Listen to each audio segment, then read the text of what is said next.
Hi friends, welcome back to our channel. Today recipe మిర్చి బజ్జీ.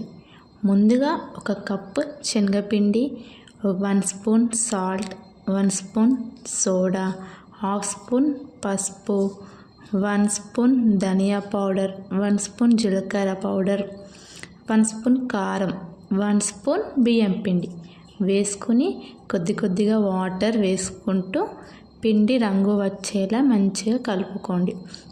పిండి ఎంత కలిపితే అంత టేస్టీగా ఉంటాయి మిర్చి బజ్జీ. తర్వాత మిర్చిని ఘాటు పెట్టుకొని దాంట్లో ఉన్న గింజల్ని తీసేయండి. కొంచెం సాల్ట్ పోయండి. నెక్స్ట్ శనగపిండి మిశ్రమాన్ని ఒక గ్లాస్లోకి తీసుకోండి. కడాయిలో ఆయిల్ వేసుకోండి. ఆయిల్ వేడయ్యాక బజ్జీ పిండిని గ్లాస్లోకి మెల్లగా ముంచి అలా తీసి మరిగే వేడి నూనెలో అలా వేయండి. ఒక 1 మినిట్ అలాగే ఉంచుకోండి. ఆ తర్వాత నూనెని అలా కలుపుతూ బజ్జీని వేగనీయండి. అలా మిర్చీలు వేస్తుంటే మా వారు సడన్గా వచ్చి, ఆలు ఉన్నాయి కదా, నాకు ఆలుతో బజ్జీ వేయి, నేను ఆలుతోనే తింటా అన్నాడు.